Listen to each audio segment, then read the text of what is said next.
ಸ್ನೇಹಿತರ welcome back to Mahi masters YouTube channel. ನಾನು ನಿಮ್ಮ ಮಹಿಗೌಡ ಮಾತಾಡ್ತಿರೋದು. ಇವತ್ತಿನ ಈ ವಿಡಿಯೋದಲ್ಲಿ KCET ಆ್ಯಂಡ್ ಹಾಗೇನು ನೀಟ್ ವಿದ್ಯಾರ್ಥಿಗಳಿಗೆ ಫಸ್ಟ್ ರೌಂಡ್ ರಿಸಲ್ಟ್ಸ್ ಬಂದಿದ್ದಾದಮೇಲೆ ಯಾರಾದರೆ ಚಾಯ್ಸ್ 3ನ ಸೆಲೆಕ್ಟ್ ಮಾಡ್ಕೊಂಡಿದ್ದಾರೆ. ಸೊ ಇಂತಹ ಸ್ಟೂಡೆಂಟ್ಸ್ಗಿರುವಂತಹ ಸೆಕೆಂಡ್ ರೌಂಡ್ ರೂಲ್ಸ್ ಏನು, ಟರ್ಮ್ಸ್ ಏನು, ನೀವೇನೆಲ್ಲ ಟ್ರಿಕ್ಸನ್ನು ಫಾಲೋ ಮಾಡಬೇಕು ಅಂತ ಹೇಳಿ ಇವತ್ತಿನ ಈ ವಿಡಿಯೋದಲ್ಲಿ ತಿಳಿಸ್ಕೊಡ್ತೀನಿ. ವಿಡಿಯೋ ಖಂಡಿತವಾಗ್ಲೂ ಇಂಫಾರ್ಮೇಟಿವ್ ಆಗಿರುತ್ತೆ. ಆ ವಿಡಿಯೋನ ಕಂಪ್ಲೀಟಾಗಿ ವಾಚ್ ಮಾಡಿ. ರೀಸೆಂಟಾಗಿ ನಾನು ನಿನ್ನೆ ಒಂದು ವಿಡಿಯೋನ ಮಾಡಿದ್ದೆ, ಚಾಯ್ಸ್ 2 ಸೆಲೆಕ್ಟ್ ಮಾಡಿರೋಂಥ ಸ್ಟೂಡೆಂಟ್ಸ್ ಏನು ಮಾಡಬೇಕು ಅಂತ ಹೇಳಿಬಿಟ್ಟು. ಅದಕ್ಕೆ ಸಾಕಷ್ಟು ಒಳ್ಳೆ ರೆಸ್ಪಾನ್ಸ್ ಬಂದಿತ್ತು. ಜೊತೆಗೆ ಚಾಯ್ಸ್ 3 ಬಗ್ಗೆನೂ ವಿಡಿಯೋ ಮಾಡಿ ಅಂತ ಸ್ಟೂಡೆಂಟ್ಸು ಕೇಳ್ತಿದ್ರು. ಸೊ ಇವತ್ತಿನ ಈ ವಿಡಿಯೋದಲ್ಲಿ ತಿಳಿಸ್ಕೊಡ್ತೀನಿ. ವಿಡಿಯೋನ ಕಂಪ್ಲೀಟಾಗಿ ವಾಚ್ ಮಾಡಿ. ಖಂಡಿತವಾಗ್ಲೂ ಇಂಫಾರ್ಮೇಟಿವ್ ಆಗಿರುತ್ತೆ. ಆ್ಯಂಡ್ ಹಾಗೇನು ಚಾನಲ್ಗೆ ಲೈಕು ಸಬ್ಸ್ಕ್ರೈಬನ್ನು ಮಾಡ್ಕೊಳ್ಳಿ.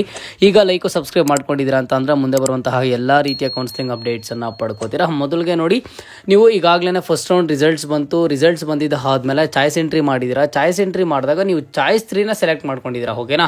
ಸೊ ಚಾಯ್ಸ್ 3ನ ಸ್ಟೂಡೆಂಟ್ಸು ಯಾರು ಸೆಲೆಕ್ಟ್ ಮಾಡ್ಕೊಂಡಿರ್ತಾರೆ, ಯಾರು ನೀವು ಸೆಲೆಕ್ಟ್ ಮಾಡಿದ್ದೀರಾ ಅಂತ ಅಂದ್ರೆ, ಫಾರ್ ಎಕ್ಸಾಂಪಲ್ ಆಗಿ ಹೇಳೋದಾದ್ರೆ, ನೀವು ಫಸ್ಟ್ ರೌಂಡ್ ಆಪ್ಷನ್ ಎಂಟ್ರಿಯಲ್ಲಿ ಬಂದುಬಿಟ್ಟು ಒಂದು 50 ಕಾಲೇಜಸನ್ನು ಆ್ಯಡ್ ಮಾಡಿರ್ತೀರಾ. ಆ ಒಂದು 50 ಕಾಲೇಜಸಲ್ಲಿ ಫಸ್ಟ್ ರೌಂಡ್ ರಿಸಲ್ಟ್ಸಲ್ಲಿ ಬಂದುಬಿಟ್ಟು ನಿಮಗೆ ಪ್ರಿಯಾರಿಟಿ ನಂಬರ್ 20 ಕೊಟ್ಟಿರುವಂತಹ ಸೀಟ್ ಆದರೆ ಅಲಾಟ್ಮೆಂಟ್ ಆಗಿರುತ್ತೆ. ಸೊ ನೀವು ನಿಮ್ಮ ಪೇರೆಂಟ್ಸ್ ಜೊತೆ ಡಿಸ್ಕಸ್ ಮಾಡ್ತೀರಾ, ಅಥವಾ ನೀವೇ ಒಂದು ಸೆಲ್ಫ್ ಡಿಸಿಷನನ್ನು ತಗೋತೀರಾ.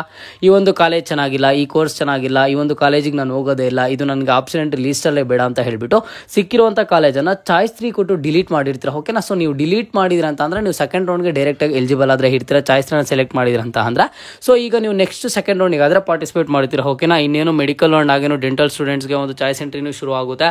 ಅವರು ಚಾಯ್ಸ್ ಎಂಟ್ರಿನ ಮಾಡ್ತಾರೆ. ನಾಳೆಯಿಂದ ಅವ್ರದ್ದು ಸಹ ಚಾಯ್ಸ್ ಎಂಟ್ರಿ ಕಂಪ್ಲೀಟ್ ಆಗುತ್ತೆ. ಅದಾದಮೇಲೆ ನೆಕ್ಸ್ಟ್ ಈ ಮಂತ್ ಲಾಸ್ಟಲ್ಲಿ ಸೆಕೆಂಡ್ ರೌಂಡ್ ಸ್ಕೆಡ್ಯೂಲನ್ನು ಕೊಡ್ತಾರೆ, ಓಕೆನಾ. ಸೆಕೆಂಡ್ ರೌಂಡ್ ಸ್ಕೆಡ್ಯೂಲಲ್ಲಿ ಬಂದುಬಿಟ್ಟು ಸೀಟ್ ಮ್ಯಾಟ್ರಿಕ್ಸ್ ಅಂತ ರಿಲೀಸ್ ಮಾಡ್ತಾರೆ. ಆ ಸೀಟ್ ಮ್ಯಾಟ್ರಿಕ್ಸಲ್ಲಿ ಫಸ್ಟ್ ರೌಂಡಲ್ಲಿ ಅವೈಲಬಿಲಿಟಿ ಆಫ್ ಸೀಟ್ಸ್ ಎಷ್ಟಿದಾವೆ ಏನು ಅಂತ ಹೇಳಿಬಿಟ್ಟು ನೀಟಾಗಿ ಗೊತ್ತಾಗುತ್ತೆ. ಸೊ ನೀವು ಅದನ್ನೆಲ್ಲನೂ ಚೆಕ್ ಮಾಡ್ಕೋತೀರಾ. ಅದಾದಮೇಲೆ ನೆಕ್ಸ್ಟ್ ನೀವೇನು ಮಾಡ್ತೀರಾ ಅಂತ ಅಂದರೆ, ಆಪ್ಷನ್ ಎಂಟ್ರಿ ಅಂತ ಹೇಳಿಬಿಟ್ಟು ಒಂದು ಟೈಮನ್ನು ಕೊಡ್ತಾರೆ. ಸೆಕೆಂಡ್ ರೌಂಡ್ ಆಪ್ಷನ್ ಎಂಟ್ರಿ ಅಂತ ಹೇಳಿಬಿಟ್ಟು, ಓಕೆನಾ. 3 days ಟೈಮನ್ನು ಕೊಡ್ತಾರೆ ಒಂದು ಆಪ್ಷನ್ ಎಂಟ್ರಿಯನ್ನು ಮಾಡೋದಕ್ಕೆ.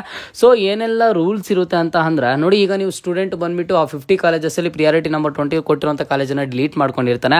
ಆ ಸ್ಟೂಡೆಂಟು ಆಪ್ಷನ್ ಎಂಟ್ರಿ ಮಾಡೋದಕ್ಕೆ ಹೋದಾಗ ಕೇವಲ ಪ್ರಿಯಾರಿಟಿ ನಂಬರ್ 20 ಕೊಟ್ಟಿರುವಂಥ ಕಾಲೇಜ್ ಮಾತ್ರ ಡಿಲೀಟ್ ಆಗಿರುತ್ತೆ.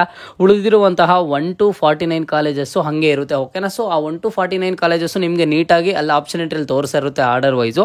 ನೀವು ಆಗ ಬೇಕಿದ್ರೆ ಆ 49 ಕಾಲೇಜಸ್ಸಲ್ಲಿ ಇನ್ನೂ ಯಾವುದಾದ್ರೂ ಕಾಲೇಜನ್ನು ಡಿಲೀಟ್ ಮಾಡಬೇಕು ಅಂತ ಅಂದರೆ 100% ಡಿಲೀಟ್ ಮಾಡ್ಕೋಬೋದು.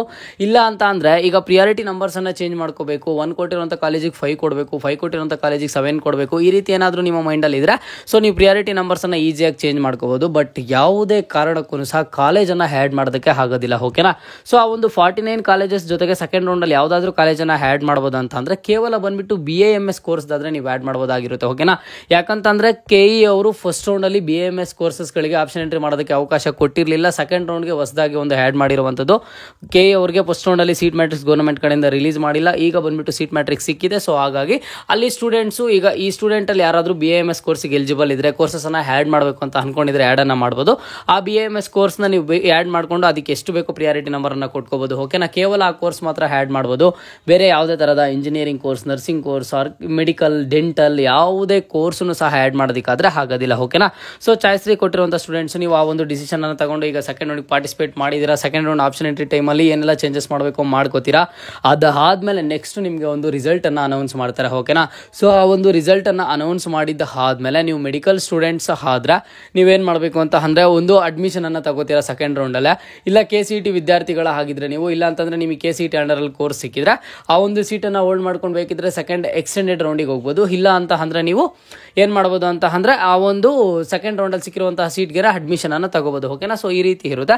ಜೊತೆಗೆ ಈಗ ನೀವು ನಾನು ಏನು ಎಕ್ಸಾಂಪಲನ್ನು ಕೊಟ್ಟೆ, ಆ ಒಂದು ಸ್ಟೂಡೆಂಟ್ 1 to 49 ಕಾಲೇಜಸ್ ಏನು ಮಾಡಿದ್ದಾನೆ, ಆ 1 to 49 ಕಾಲೇಜಸ್ಸಲ್ಲಿ ಯಾವುದಾದ್ರೂ ಮೆಡಿಕಲ್ ಕೋರ್ಸಸ್ ಇತ್ತು ಅಂತ ಅಂದರೆ, ಇಫ್ ಇನ್ ಕೇಸ್ ಏನಾದರೂ ಮೆಡಿಕಲ್ ಕೋರ್ಸಸ್ ಆ ಒಂದು ಆಪ್ಷನ್ ಎಂಟ್ರಿ ಲಿಸ್ಟಲ್ಲಿ ಇತ್ತು ಅಂತಂದರೆ ಕಾಷನ್ ಡೆಪಾಸಿಟನ್ನು ಪೇ ಮಾಡಬೇಕಾಗುತ್ತೆ, ಓಕೆನಾ. ಸೊ ಅದನ್ನು ಯಾವ ರೀತಿ ಪೇ ಮಾಡೋದು ಏನು ಅಂತ ಹೇಳ್ಬಿಟ್ಟು ಯಾವಾಗ ಪೇ ಮಾಡೋದು ಅಂತ ಮುಂದಿನ ದಿನಗಳಲ್ಲಿ ತಿಳಿಸ್ಕೊಡ್ತೀನಿ. ಬಟ್ ಕಾಷನ್ ಡೆಪಾಸಿಟನ್ನು ಪೇ ಮಾಡಲೇಬೇಕು. ಯಾಕಂತ ಅಂದರೆ ನೀಟ್ ವಿದ್ಯಾರ್ಥಿಗಳಿಗೆ ಕೇವಲ 2 ರೌಂಡ್ ಅಷ್ಟೇ ಇರುತ್ತೆ. KCET ವಿದ್ಯಾರ್ಥಿಗಳಿಗಾದರೆ ಸೆಕೆಂಡ್ ರೌಂಡ್ ಆಗಿದ್ದಾದಮೇಲೆ ಮತ್ತೆ ಸೆಕೆಂಡ್ ಎಕ್ಸ್ಟೆಂಡೆಡ್ ರೌಂಡನ್ನು ಅಲ್ಲಿ ನಿಮಗಾದರೆ ಇರುತ್ತೆ, ಓಕೆನಾ. ನಿಮಗೆ 1 to 49 ಕಾಲೇಜಸ್ಸಲ್ಲಿ ಈಗ ನಾನು ಎಕ್ಸಾಂಪಲ್ ಆಗಿ ಹೇಳಿರುವಂಥ ಸ್ಟೂಡೆಂಟ್ದು 1 to 49 ಕಾಲೇಜಲ್ಲಿ ಯಾವುದಾದ್ರೂ ಕಾಲೇಜು ಮೆಡಿಕಲ್ ಕಾಲೇಜಸ್ ಇತ್ತು ಅಂತ ಅಂದರೆ, ಮೆಡಿಕಲ್ ಕೋರ್ಸಸ್ ಇತ್ತು ಅಂತಂದರೆ ಆ ಒಂದು ಸ್ಟೂಡೆಂಟು ಕಾಷನ್ ಡೆಪಾಸಿಟನ್ನು ಪೇ ಮಾಡಬೇಕು. ಕಾಷನ್ ಡೆಪಾಸಿಟನ್ನು ಪೇ ಮಾಡಿದ ಆದಮೇಲೆ ಸೆಕೆಂಡ್ ರೌಂಡ್ ರಿಸಲ್ಟಲ್ಲಿ ಏನಾದರೂ ಆ ಸ್ಟೂಡೆಂಟ್ಗೆ ಮೆಡಿಕಲ್ ಕೋರ್ಸ್ ಅಲ್ಲದೆ ಅವ್ರು ಅವರ ಒಂದು ಆಪ್ಷನ್ ಎಂಟ್ರಿಯಲ್ಲಿ ಇರುವಂತಹ ಇಂಜಿನಿಯರಿಂಗ್ ಕೋರ್ಸ್ ಏನಾದರೂ ಅಲರ್ಟ್ ಆಗಿದೆ ಅಂತಂದ್ರೆ ಅವಾಗ ಏನಾಗುತ್ತೆ ಅಂತಂದ್ರೆ ಫೀಸ್ ಅಲ್ಲಿಂದ ಅಲ್ಲಿಗೆ ಟ್ರಾನ್ಸ್ಫರ್ ಆಗುತ್ತೆ. ಓಕೆನಾ, ನಿಮಗೆ ಫೀಸ್ ಏನಾದರೂ ಕಡಿಮೆ ಇದ್ದರೆ ಕೆ ಅವರು ರಿಫಂಡ್ ಮಾಡ್ತಾರೆ, ಇಲ್ಲ ಜಾಸ್ತಿ ಇದೆ ಅಂತಂದ್ರೆ ಉಳಿದಿರುವಂತಹ ಅಮೌಂಟನ್ನು ಪೇ ಮಾಡಬೇಕಾಗುತ್ತೆ. ಓಕೆನಾ, ಈ ರೀತಿ ರೂಲ್ಸ್ ಆದರೆ ಇರುತ್ತೆ. ಸೊ ಅದನ್ನು ಗಮನದಲ್ಲಿ ನೀವು ಇಟ್ಕೋಬೇಕಾಗುತ್ತೆ. ಓಕೆನಾ, ಸೊ ಇಷ್ಟೆಲ್ಲ ರೂಲ್ಸು ಚಾಯ್ಸ್ 3 ಸೆಲೆಕ್ಟ್ ಮಾಡಿರುವಂಥ ಸ್ಟೂಡೆಂಟ್ಸ್ಗೆ ಇರುವಂಥದ್ದು ನೀಟಾಗಾದರೆ ನೋಡ್ಕೊಳ್ಳಿ. ಓಕೆನಾ, ಸೊ ನಿಮಗೆ ಇವತ್ತಿನ ಈ ವಿಡಿಯೋ ಇಂಫಾರ್ಮೇಟಿವ್ ಆಯಿತು ಅಂತ ನಾನು ಅನ್ಕೊಂಡಿದ್ದೀನಿ. ಬೇರೆ ಕೌನ್ಸಿಲಿಂಗ್ ರಿಲೇಟೆಡ್ ಯಾವ್ದಾರ ರಿಲೇಟೆಡ್ ನಿಮಗೆ ಅಪ್ಡೇಟ್ ಬೇಕು ಅಂತ ಹೇಳಿ ಕಮೆಂಟ್ ಬಾಕ್ಸ್ ಮೂಲಕ ಕಮೆಂಟನ್ನು ಮಾಡಿ, ಖಂಡಿತವಾಗ್ಲೂ ರೆಸ್ಪಾನ್ಸ್ ಮಾಡ್ತೀನಿ. ಇದು ಇವತ್ತಿನ ಮಾಹಿತಿ ಆಗಿತ್ತು. ಮುಂದೆ ಎಲ್ಲ ರೀತಿಯ ಹೆಚ್ಚಿನ ಅಪ್ಡೇಟ್ಸ್ ಜೊತೆಗೆ ಸಿಗ್ತಾ ಇರೋಣ. ಅಲ್ಲಿಯ ತನಕ take care and keep watching Mahi masters for more updates.